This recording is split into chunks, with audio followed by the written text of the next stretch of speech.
Attention, petite information.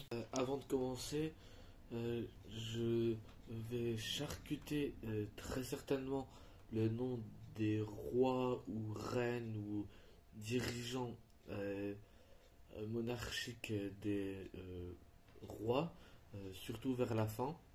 Donc je vous demande de bien respecter ma prononciation et de me le faire remarquer en commentaire et gentiment s'il vous plaît. Sur ce, abonne-toi, like, partage, commente, fais tout ce qui est nécessaire pour me soutenir et on se retrouve très vite. Bonne vidéo. Salut à tous, quoi de news? À votre avis, quel est le point commun entre l'Espagne, le Royaume-Uni et la Belgique? Bon, si vous êtes perspicace, vous m'aurez répondu que ces trois pays sont en monarchie. Et vous auriez juste. Et c'est ce qu'on va voir aujourd'hui. Question, combien y a-t-il de monarchies dans le monde? Spoiler alerte, il y a plus de pays que vous ne pensez. Bon, les pays du Commonwealth, qui sont certainement les plus nombreux. D'abord, c'est quoi le Commonwealth?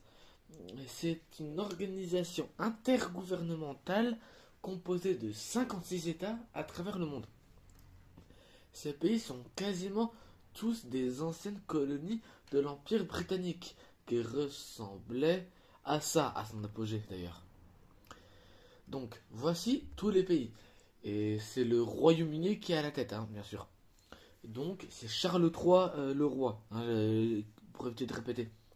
Donc il y a le Royaume-Uni, l'Afrique du Sud, Antigua et Barbuda, l'Australie, les Bahamas, le Bangladesh, les Barbades, Belize, Botswana, le Brunei, le Cameroun, le Canada, Chypre, la Dominique, Eswatini, les Fidji, le Gabon, la Gambie, le Ghana, Grenade, Guyana, Inde, Jamaïque, Kenya, Kiribati, Lesotho, Malawi, Malaisie, Maldives, Malte, Maurice, Mozambique, Namibie, Nauru, Nouvelle-Zélande, Nigeria, Ouganda, Pakistan, Papouasie-Nouvelle-Guinée, Saint-Christophe et Niévès, Sainte-Lucie, Saint-Vincent et les Grenadines, Samoa, les Seychelles, la Sierra Leone, Singapour, les îles Salomon, Sri Lanka, la Tanzanie, le Togo, les Tonga,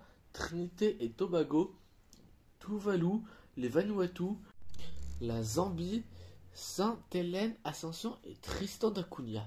Les autres pays européens. Andorre, qui lui c'est un cas un peu particulier parce que c'est une bimonarchie, c'est-à-dire que il y a deux princes qui coronent. C'est Emmanuel Macron, donc tous les présidents français, et l'archevêque et évêque d'Urgell. C'est en Espagne. Ensuite, il y a l'Espagne du roi Philippe VI, la Belgique de Philippe, le fils aîné d'Albert, le Danemark du roi Frédéric X, Liechtenstein, Hans Adam II comme roi, le Luxembourg du grand-duc Henri, Monaco du prince Albert, la Norvège du roi Harald V, les Pays-Bas du roi Wilhelm Alexander, la Suède du roi Charles XVI Gustave, j'invente rien, et le Vatican du pape François, et tous les papes en général. Ouais, le Vatican est une monarchie. Absolue par contre, ouais. Là, on va s'attaquer à l'Afrique même. Donc ça va du Maroc à l'ouest jusqu'au Sinaï égyptien à l'est. Le Sinaï non compris, bien sûr. Il y a le Lesotho au sud de l'Afrique du roi Letsi III et le Maroc dont on vient de parler avec Mohamed VI. Ensuite, l'Asie mineure, donc qui comprend l'Arabie du roi Salman Ben Abdelaziz Al Saoud. Là aussi, c'est une monarchie absolue.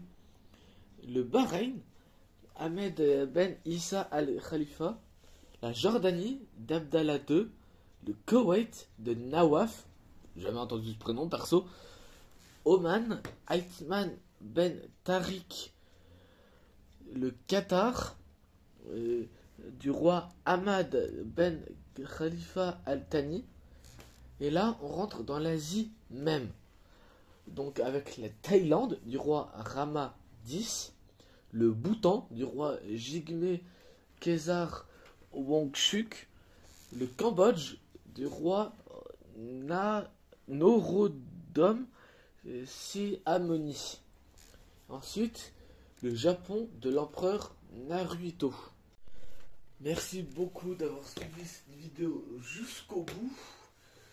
Donc, désolé une fois de plus si j'ai charcuté les noms de certains rois. Hein, je suis pas pro dans la prononciation. Hein. Et on se retrouve très vite, peut-être, avec une nouvelle vidéo, normalement sur le 49.3 de notre constitution. Ciao.